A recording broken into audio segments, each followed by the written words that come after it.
Okay.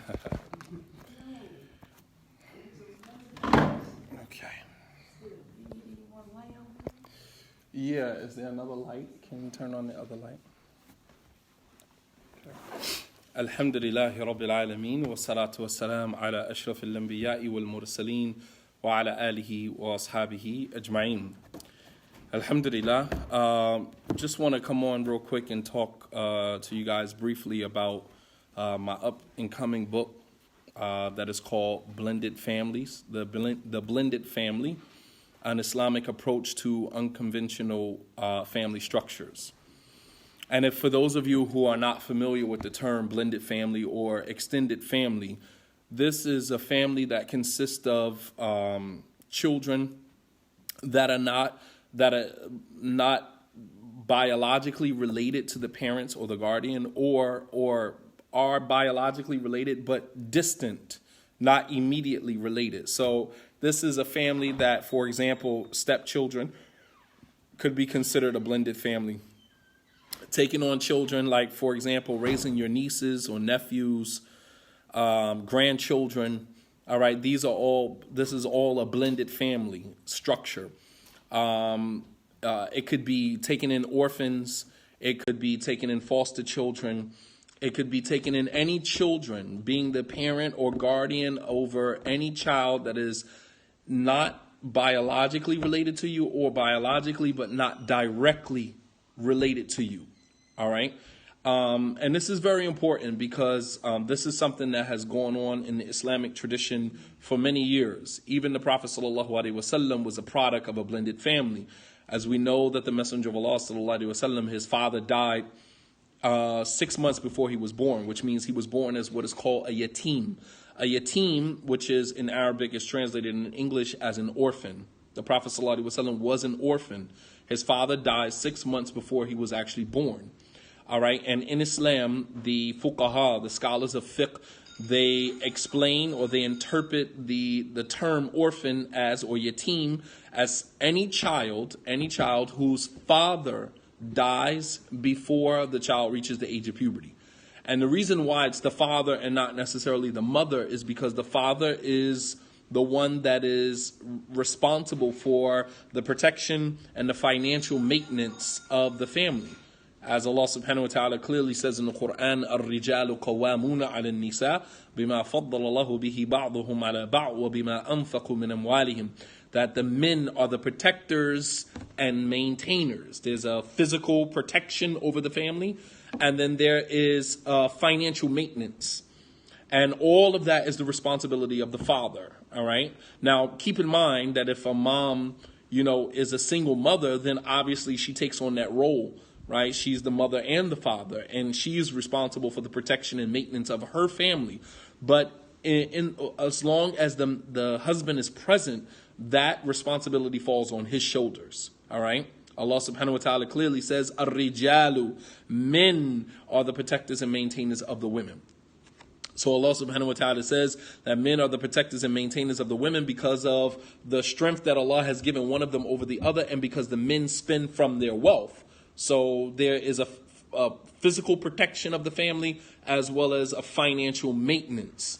Now, the man being charged with that, if the man somehow dies before the child reaches the age of puberty, wherein the child could actually, fend for themselves or be responsible for themselves, then that child falls under the category of being an orphan. And in Islam, the orphan is the virtue and the merit of taking care of an orphan in Islam is very heavy. It's very heavy, meritorious. And the Prophet ﷺ was an orphan. Allah says in the Quran, "Alam yajidika yatiman fa'awa." Didn't we find you, O Muhammad, as an orphan, and we gave you shelter?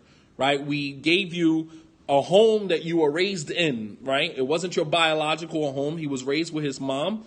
Back and forth between his mother and his grandfather, Abdul Muttalib, at the very beginning of his life. His mother died 6 years after he was born. So that means that he lost his mother and his father within the first 6 years of his life.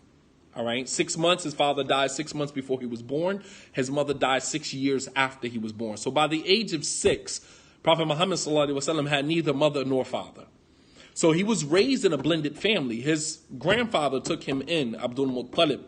And then when his grandfather died, his uncle, Abu Talib, took him in, and he was raised amongst his cousins, Ali ibn Abi Talib, Ja'far ibn Abi Talib, Aqil ibn Abi Talib, and their other siblings as one of their, brothers. It's like many of us, we were raised with our cousins, and our cousins literally become like our extended brothers, literally become like our biological brothers and sisters. All right, many of us were raised in homes with cousins who we consider them almost like our biological, like our biological brother and sister. All right. So that is a blended family situation. In addition to that, when Abu Talib got older, Abu Talib had a number of children: Ali, Ja'far, Aqil, and many other children. The Prophet ﷺ extended the same to his uncle, Abu Talib. And so the Prophet ﷺ took Ali in, when he married Khadija, took Ali in and raised Ali as his own. That's his cousin. So he was raised in a home with his cousin. He was many years older than Ali. However, Ali still being his cousin, when the Prophet ﷺ married Khadija, he took Ali in and raised Ali as his own. And his uncle, Al-Abbas, took Ja'far and raised Ja'far as his own. So you can see how the blended family situation kind of worked even during the time of the Prophet ﷺ. All right. And then, of course, blended families is not just consisting of orphans or, foster children, but also consists of, stepchildren. In the Prophet ﷺ's community, divorce was very minimal. And I'm going to talk a little bit about that. But divorce was very minimal. But what you did have a lot was widowhood. Women were widowed. Their husbands were murdered, martyred, killed during certain battles, and that left these women with, children. And these women were remarried, were married into relationships with men that were not the biological fathers of those children, including the Prophet ﷺ. Aisha was the only virgin that he married. So every other woman that the Prophet ﷺ was married to had been married previously, and many of them had children from previous marriages. Habiba, or Salama, many of them had children from previous marriages. All right, and so that means that the Prophet ﷺ, not only being a product of a blended family, but also a proponent of the blended family as well, because he raised children that were not his own. All right. He raised children that were not his own. The children of Salama, the children of Habiba, the child of Habiba. All right. These were all what is called a Rabib. A Rabib in the Arabic language is a stepchild. And the feminine version of that is Rabiba. Rabiba comes from the word Rab, Marbub, meaning you are the one that is being, guarded. You are being protected. You are being cared for. You're being nurtured in the home by someone that is not actually your biological, but assuming the role of the biological. All right. So you have a ton of that in our communities today. So as you can see, the blended family takes on many different, many different shades. All right. It could be an orphan. It could be, a foster child. It could be a family member who you're just raising as your own. Sometimes we have family members that go through things, and then we take on their children. We take their children in and we raise them as our own. All right? We raise them as our own. I was a product of a blended family. I grew up in a family structure that was not my own biologically. I was a foster child. I was taken away from my mom, when I was 4 years old, 3 years old. And I was raised in the home of a foster parent who assumed, the role of guardianship over me, and she had, other children, other foster children. She had, some of her own, grandchildren and, nephews and nieces, and they were all just raised in a home together. That's just how it was. All right. That wasn't the hand that, I, wanted, but that was what Allah subhanahu wa ta'ala gave me. And I wouldn't change it for the world. I wouldn't be the person that I am today had I not been raised in that fashion. And Allah subhanahu wa ta'ala knows best, the trials and the tests that he gives his servants so that they can reach their full potential. In the event that they take those lessons, they take those tests, and they learn from them, and they grow from them, they build on them, right? As opposed to wallowing in them and allowing them to dictate, their future. Nonetheless, the blended family concept, as you can see, was something that was, permeating in the early generation of Islam. So you had many women who were, the widows who had children from previous marriages, and they married men. For example, the mother of Anas ibn Malik, Sulaym, who Malik ibn Nadr, Anas's father, who never converted to Islam. Sulaym, on the other hand, Rumaysa was her name. She converted to Islam, and her husband didn't convert to Islam. So she left him. She divorced him, and she left him. I wrote an entire book about this called The Paradox of Change. All right. And it was talking about the struggles that women go through when they convert to Islam, similar to Sulaym, who converted to Islam, and the father of her son, Anas, did not want to convert to Islam. So she left him. And, she remained single for some time. When the Prophet ﷺ entered into Medina, Sulaym, wa alaikum salam wa rahmatullah. Sulaym went to the Prophet ﷺ and told her, take Anas and let him serve you for however long you need him.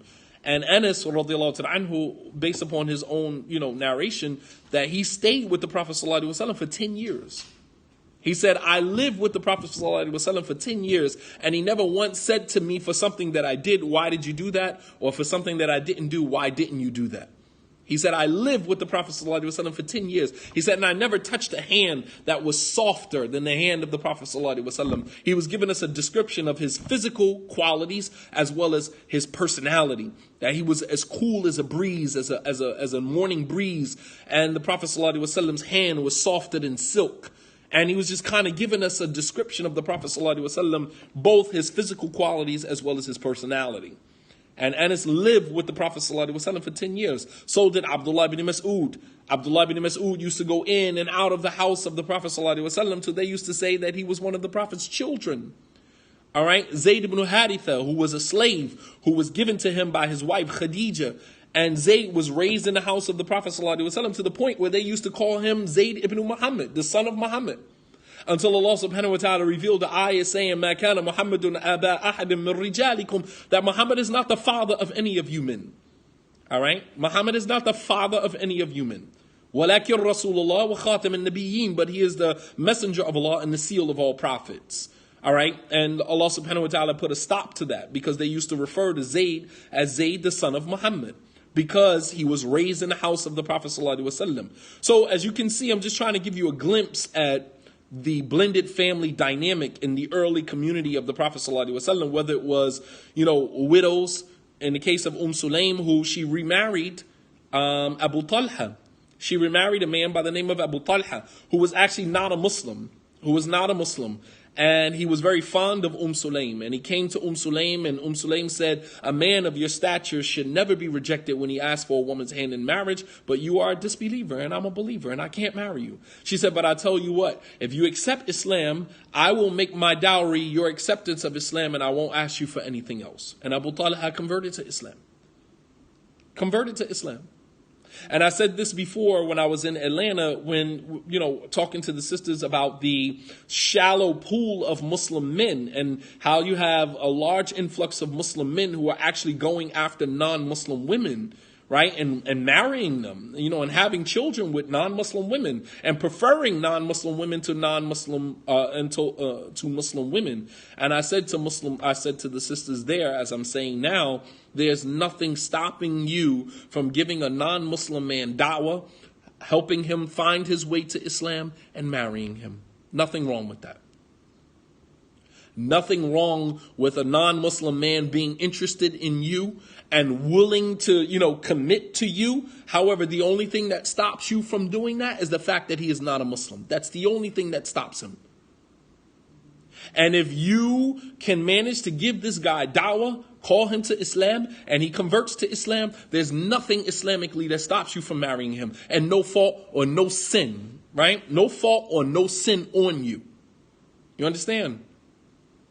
No fault or no sin on you. All right?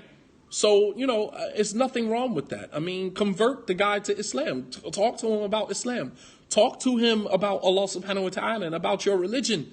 And if he is interested, give him dawah. And then the person converts to Islam and you can marry the person. That's the only thing that is stopping you. So Sulaym said to Abu Talha, she said, Mithluka la yurad, a man of your stature should not, an upstanding guy. He was an honorable guy in the community. And it doesn't mean that because a person is a non-Muslim, that there's no honor connected to the person. The person may have some honor.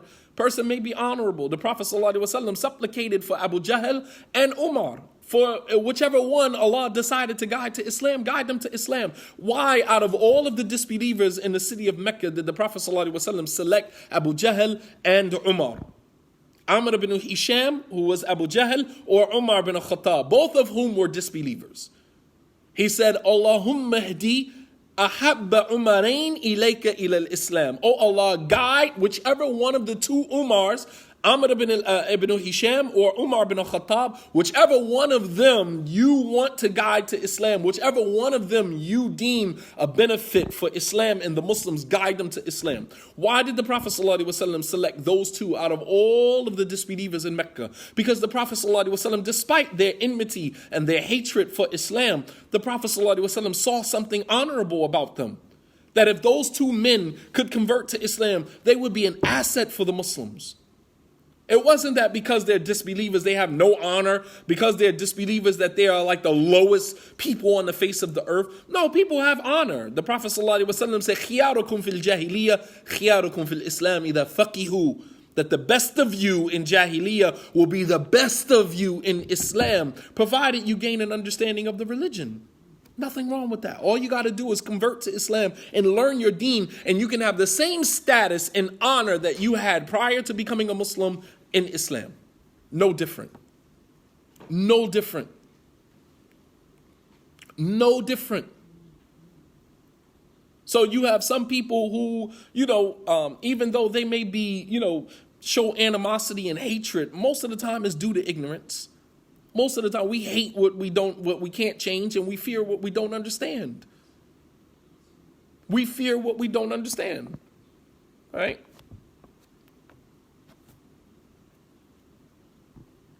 But why is the case different when Muslim men marry non-believing women? What do you mean different? Why can Muslim men marry non-Muslim women? Is that the question that you're asking? Why? If the question is why, then the reason is because men have more influence. When a woman gets into a relationship with a man, usually she becomes very emotionally compromised. Men don't usually get emotionally compromised. We're very contrived. Every step is calculated. We know what we're doing from the very beginning, which is why so many women get taken advantage of, which is why men can put on one face until they get what they want from the woman, and then they put on another face and they're gone, right? Because they got, right? Women are just property. Let me just block you, dude, because you don't really want to gain. You don't really want to learn from the conversation, all right? Women are not just property. All right, but a woman in Islam has to have a guardian before she can get married. Why? Why is the wali there? Why can a woman not get married in Islam without the presence and the approval of her wali, her guardian, her father? So it's to protect her from becoming emotionally compromised in a situation with a man. When she's just alone with a man is usually the more dominant person, the more influential person. And the hope is that if a Muslim man marries a non-Muslim woman, the hope is that his influence will be, more dominant, and perhaps she will convert to Islam. Or at very least, even if she doesn't want to convert to Islam, at very least she understands his role as the man, right, in the relationship, and she respects, his religion and his religious values. And even if they have children, that she will allow him to raise his children as Muslims. All right? But if the woman, on the other hand, if a non-Muslim man wants to marry a Muslim woman, all you have to do is look at the Muslim women that are converts to Islam. The Muslim women that converted to Islam, 9 times out of 10, they converted to Islam because of a man. I don't know too many men who have converted to Islam because of a woman. But when you look in most of the communities where women have converted to Islam, most of the time they've converted to Islam because of the influence of a man. Facts. I'm just keeping it 100 with you. And there's nothing wrong with that, but it just shows you the influence that men have.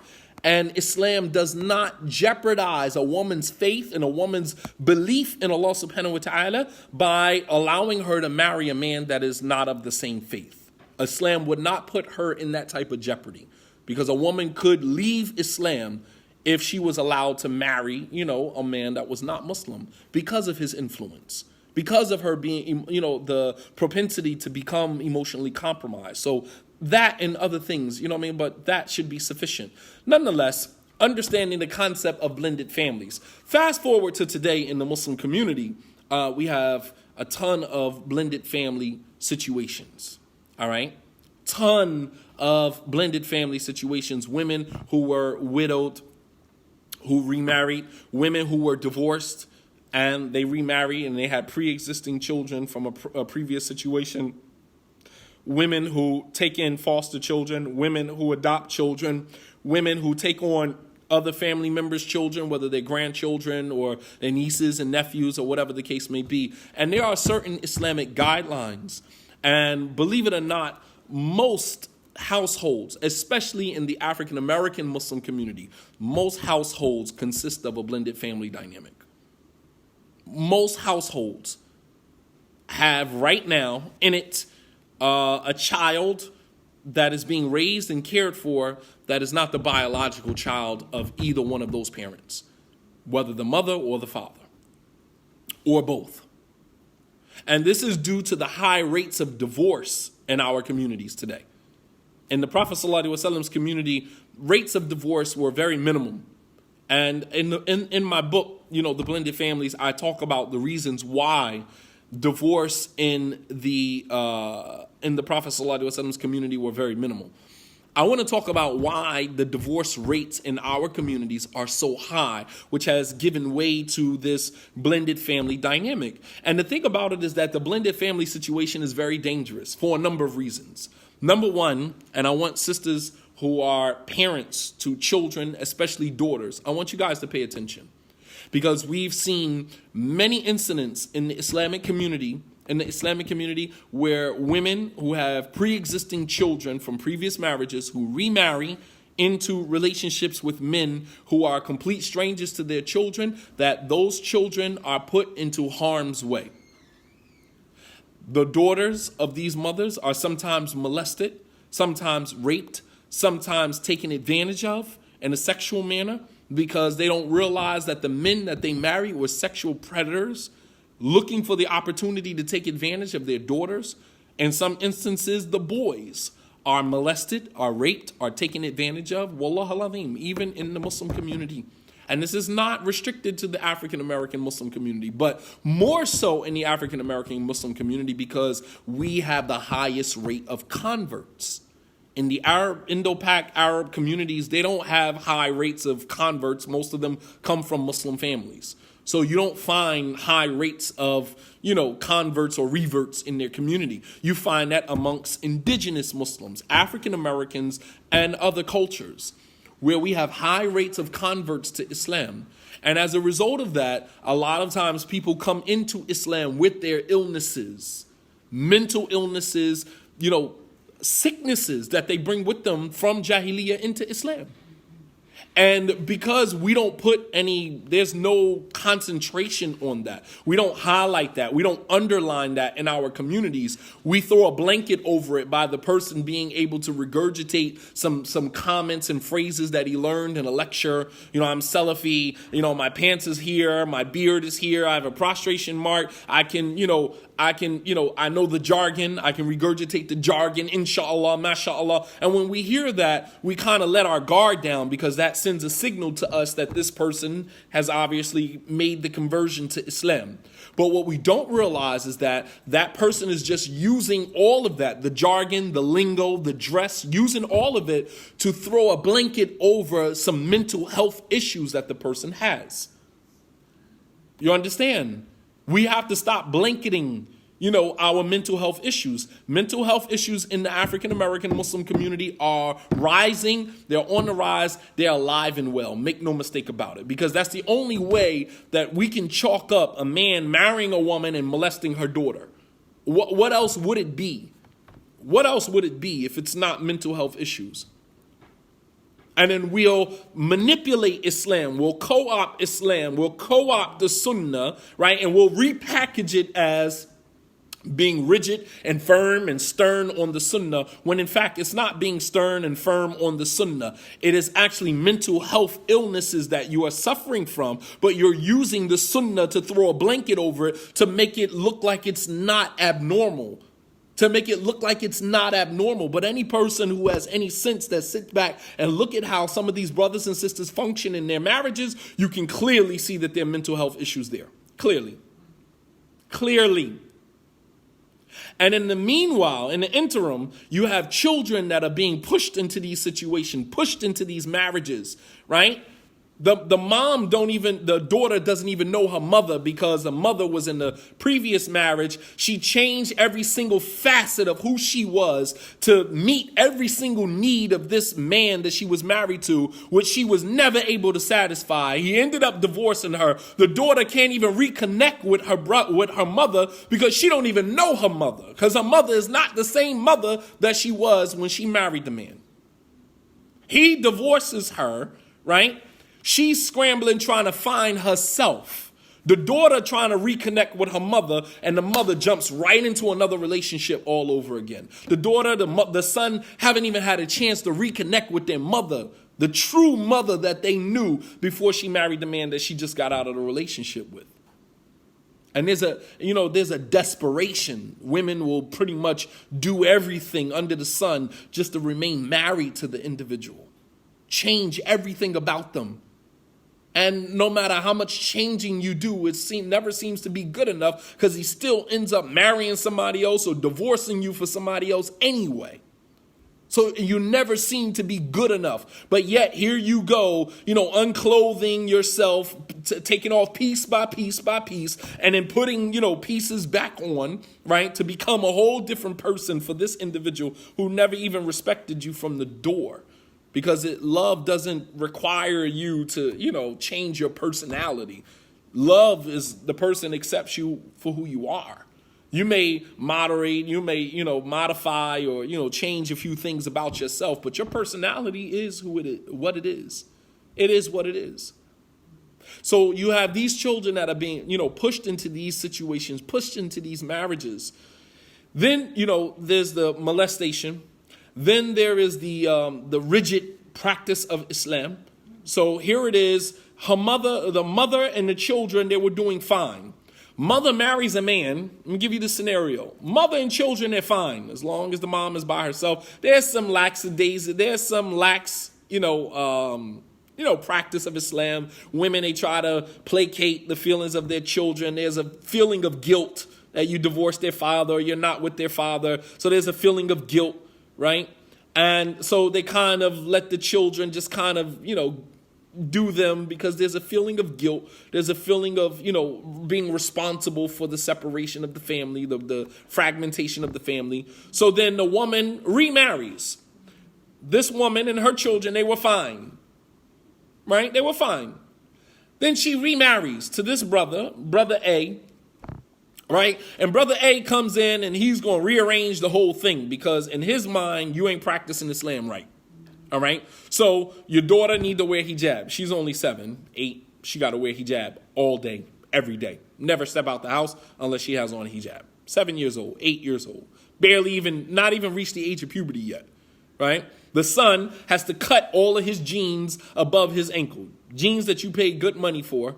And this is cold turkey. This is not even, let me educate the family. Let's sit in a few lectures. Let's go to a few workshops. Let me kind of, acclimate you to Islam and give you, and then give you some time and let you work your way, through it. No. We're going to go cold turkey because it's the Sunnah. All right? It's the Sunnah. That's haram. Right? TV is haram. You cutting all of the son's jeans. No more music. Turn the music off. Right? And you, the mother, mashallah, you going along with it all. because you don't want to lose the man, right? You don't want to lose the man. You understand? And you're willing to sacrifice your man, subhanAllah al-azim. If that's not a mental health issue, I don't know what it is. You're willing to sacrifice the happiness of your children to keep a man who really don't even give a damn about you.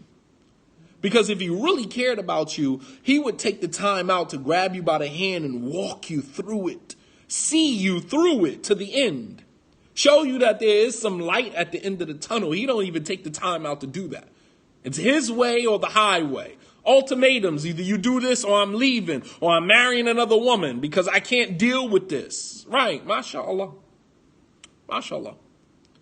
And every single, thing that he takes away, you go right along with it. You go right along with it. The man says, all right, your son need to cut all his jeans above the ankle. You go and cut all his jeans, right? Your daughter needs to wear hijab before she steps out of the house. He don't even talk to your daughter. He don't even have a relationship with your daughter. He's using you as the mother, as the middle person to go and, institute all of these rules. You understand? Institute all of these rules on your children. And here you go. Honey, I think you need to wear hijab. But mom, we never had to wear hijab before. Yeah, I know. But now, I'm married and alhamdulillah, he's bringing the sunnah. He's not bringing the sunnah because that's not the sunnah.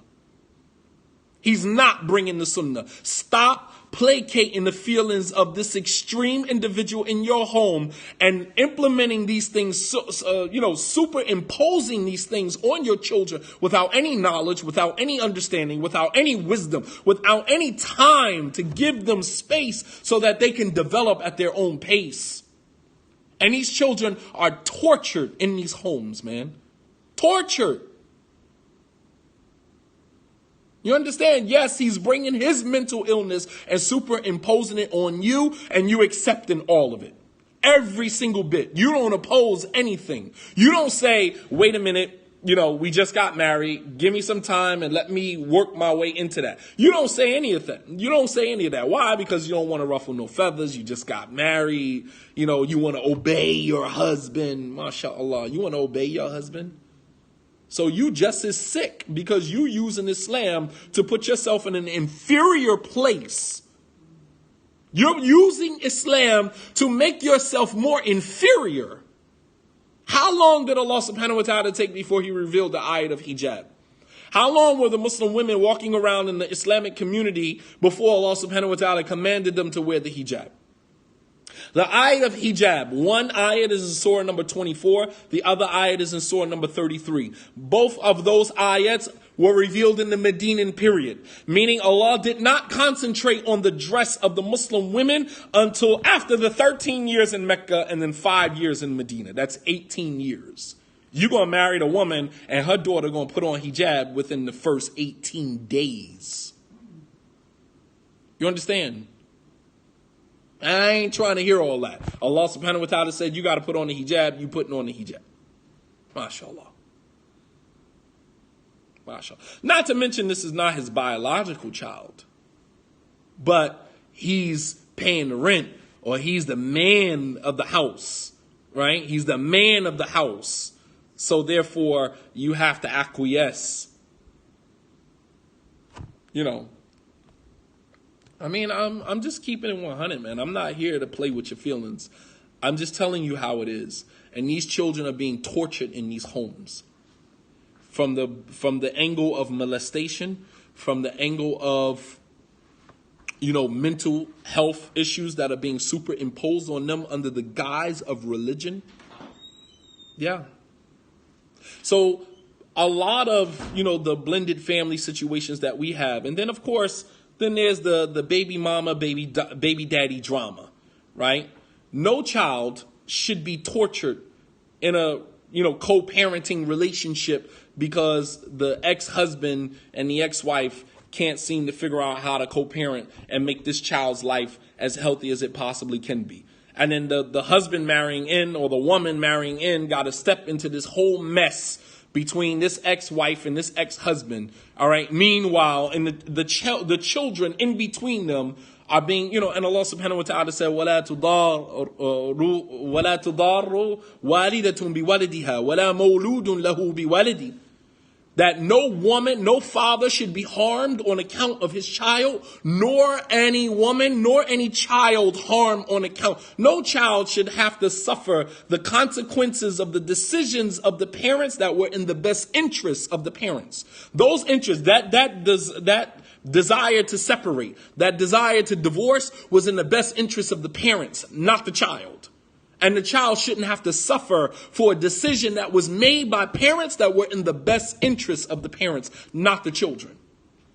And Allah clearly says that no child should be harmed on account of the parent, nor any parent harmed on account of the child. And we're harming these children back and forth to court. Sometimes it becomes strictly about money. You don't even give a damn about the child.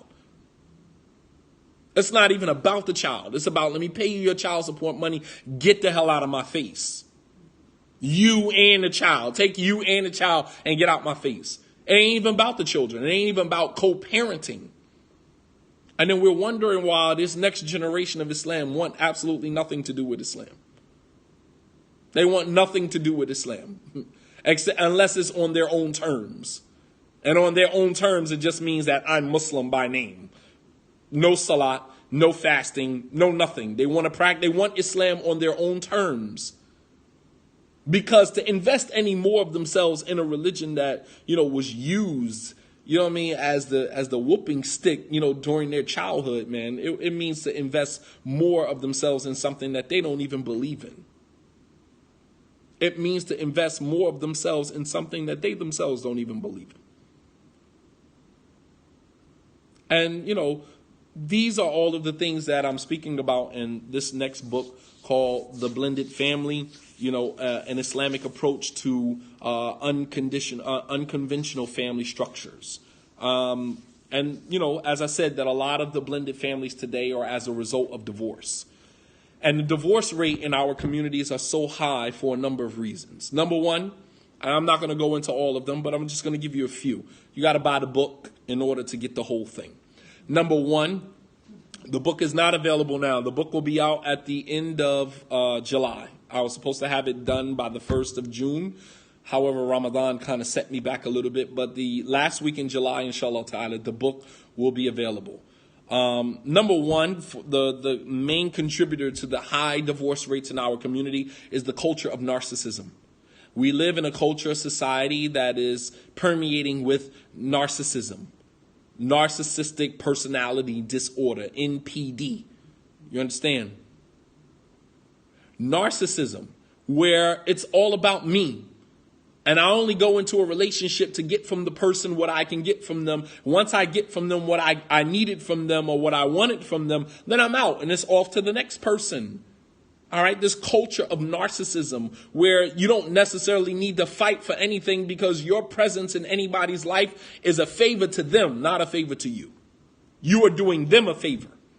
All right. And when you have a group of people who are marrying into relationships, with this mentality that they are doing, the other people a favor, right? When you have this mentality, it's not going to lead to anything longevous.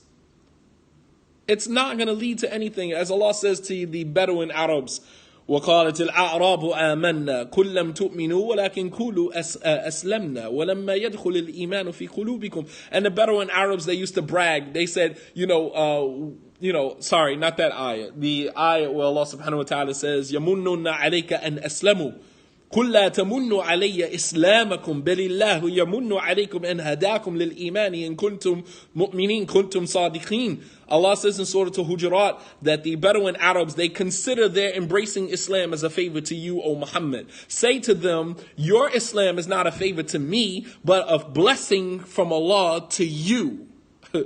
Right? This is this mentality that I married you, so I'm doing, I'm doing you a favor, all right? And when you have people going into marriages like this, they're not going to fight for anything because they don't actually believe that the marriage is worth fighting for because they believe that their presence in your life is a favor to you, not a favor to them. So that's number one, has increased, the likelihood of divorce in our communities. Number two is the increase in marriage the increase in divorce in our communities is is as a result of a lack of respect for the institution of marriage. When you look at the Sahaba radiallahu anhum ajma'in, they respected the tenets of Islam. They respected the boundaries that were created by the Quran and the Sunnah. They had a profound respect for that. And today we don't respect any of that. Right? It's just divorce is in my hands. I pronounce it whenever I want. No fear of divine accountability. No fear, nothing. Right? So there's a lack of respect for Islam. As Allah says in the Quran, ذَلِكَ وَمَن يُعَظِّمْ شَعَائِرَ اللَّهِ فَإِنَّ ذَلِكَ مِن تَقْوَى الْقُلُوبِ. That is because those who honor the symbols of Allah, the things in the religion that symbolize Allah's greatness, indeed that is a result of the taqwa that is in the heart. So whenever you find people honoring Islam and honoring and respecting the tenets of Islam and the structure of Islam and the guidelines of Islam, when you find people respecting that, then that is a result of the taqwa in the hearts. Once that taqwa leaves the heart of the hurt person, they don't value or respect or honor anything from Islam. They don't honor anything from the religion. Umar radiallahu anhu was described as waqafun inda hududillah. He was the type of person that always stopped at the limits that had been set by Allah. Never transgress. If that's what Allah says, that's exactly what I do. We don't live in that era. We don't live in that time. We don't live in a time where Muslims actually honor, the symbols of Islam. We disgrace Islam. As I put a post out on Twitter the other day that Hassan al-Basri, rahimahullah ta'ala, said that if one of the Sahaba could be brought back to life during our time, and Hassan al-Basri was a tabi'i, the generation right after the Sahaba, he said that if one of the companions of the Prophet ﷺ could be brought back to our time now, he would not recognize anything from Islam except the movement of our prayer. They would not recognize anything from Islam. We've changed the whole religion, man. You got Muslim drug dealers, people who stand on the street corner, right, sell drugs to that contributes to the dysfunction of society, right? Muslims, we're supposed to be the beacon of light for society. Anywhere Muslim move to, we're supposed to be that beacon of light. We're supposed to enjoin what is good and forbid what is evil, whether within our own homes or beyond the four walls of our homes, right?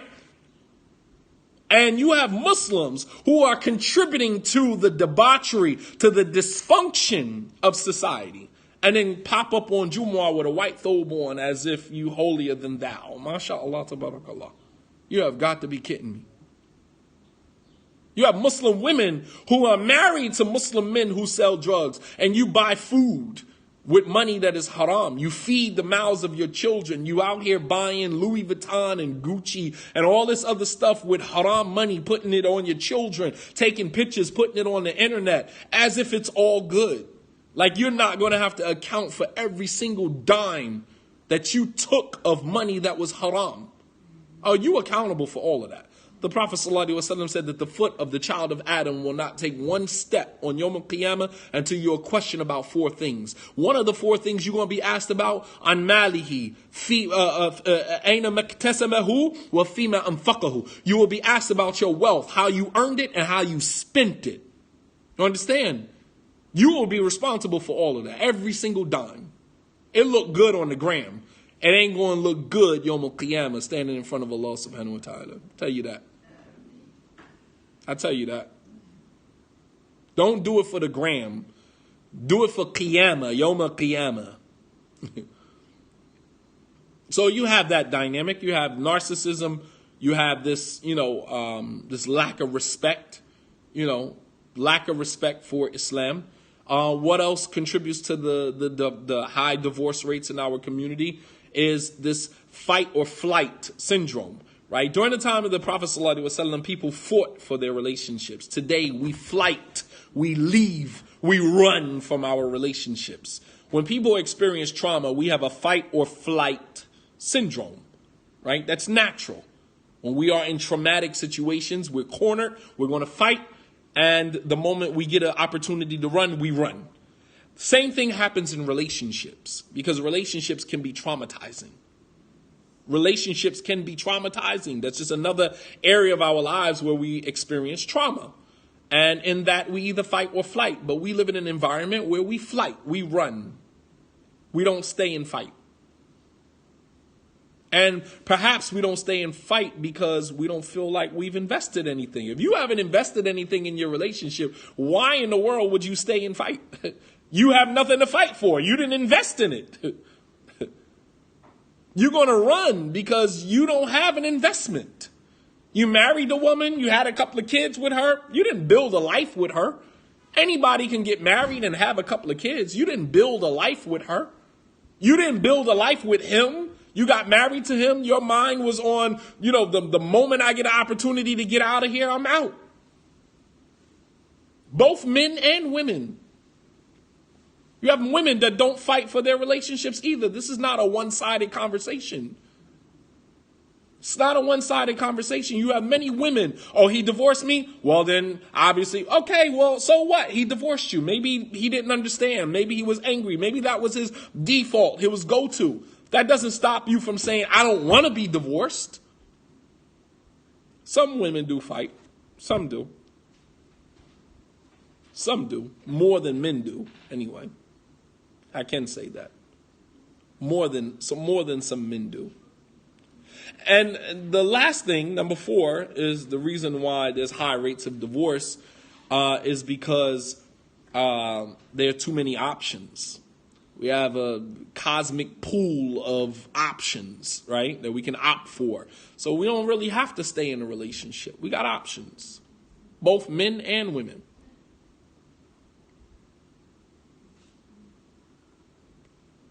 So all of these things and others, and you have to read the book. I give you a whole list, right? Right?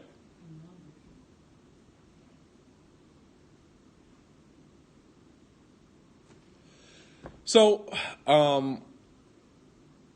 this is, the book, The Blended Family.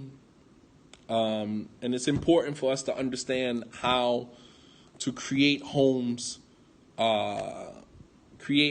wherein children can have, healthy upbringing.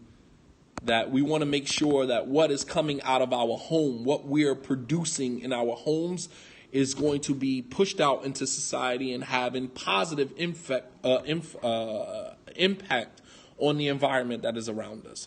We want to make sure that what our homes are producing, it is contributing to, the uplift of society, and not contributing to the debauchery, not contributing to, the downslide of the moral downslide of our society. And you got to think about how many Muslim children out here are involved in gangs, and they came out of a Muslim household. You understand? Like, that's what your household is producing, gang members. How many Muslim children out here that are selling drugs and using drugs? That's what your household is producing. Your household is producing children who are becoming liabilities to society, not assets. And I understand that sometimes these children are raised in good homes. How children are raised in good homes and then they decide to go out and, do something different, right? But at the same token, we still have to be responsible for what our households are producing. So, inshallah ta'ala, as of now, assalamu alaikum, we have the book, The Revolution of Love, a man's perspective on loving multiple women. Assalamu alaikum. Alhamdulillah.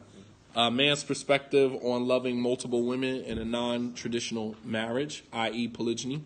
And then the other book, He Came to Perfect Moral Character. Inshallah ta'ala, I will be in Pleasantville, New Jersey tomorrow, close to Atlantic City. And you can come out tomorrow, inshallah. I will be reading from this book, selected chapters from this book, inshallah. If you want to purchase either of these books now, you can purchase through PayPal. You can purchase through PayPal or through Cash App, and PayPal or Cash App. And the PayPal is Imam Shadid Muhammad at Gmail. That is my PayPal. And the Cash App is the Cash App sign, Shadid M. Rawdah, Rawdah. You can go to my Facebook page, inshallah, and I will post both of them. But we need to be careful. We need to understand how serious these, blended family homes are. Very delicate situations. And your blended family situation can either be a garden from the gardens of paradise or a pit from the pits of the hellfire. It's totally up to you and how you handle it. This book is $14.99 and this book is $24.99. If you're going to purchase it through PayPal, then please include the shipping, which is an additional $5. The shipping is an additional $5, which will be 2 to 3 days shipping. How many times can you marry in Islam? I don't even understand. What type of question is that? How many times can you marry in Islam? There's no limit to how many times you get married. I guess people get married until they get it right. There's no limit, no times. It's like after you marry 5 times, you can't marry anymore. There's nothing in Islam that says that there's a limit to how many times you can get married. I don't really understand the context of the question. Okay, but here again, understand, how important, you got children in your home that are not your biological children. Sisters, you marry a brother, he has children from a previous marriage. Please be careful in how you deal with those children. Those children have been through enough than to come to your home and to be treated a certain way because you are in your feelings. You didn't want them to come over, right? You don't feel like cooking for them. You don't feel like making nothing to eat for them, right? And this is a small task, man. This is a small task in the grand scheme of it, right? Everything that you do for that child is a sadaqah. Why allow this child to send you to hell because of your resentment towards the child, because of your hatred towards the child, because of your disgruntledness towards your husband or your wife for bringing the child over? Why allow the child to go? The child represents an opportunity to get to Jannah. Right. You want the man, not the kids. You just want to marry the man. You don't want nothing to do with his kids. The man, just like a woman, is a package deal. Everything that you do for that child, you may not feel like cooking for the child. You may not feel like, you had your pajamas on. You ain't feel like doing nothing all day long with the child. All right, but the child is there. You can get good deeds. You can put your clothes on, take the child to Chuck E. Cheese. You can take the child to the park. Maybe you ain't had no plans on going out. You had no plans on going outside. But you saw the child as an opportunity.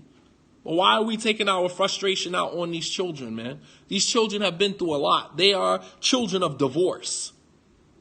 These are children of divorce. I just don't get it.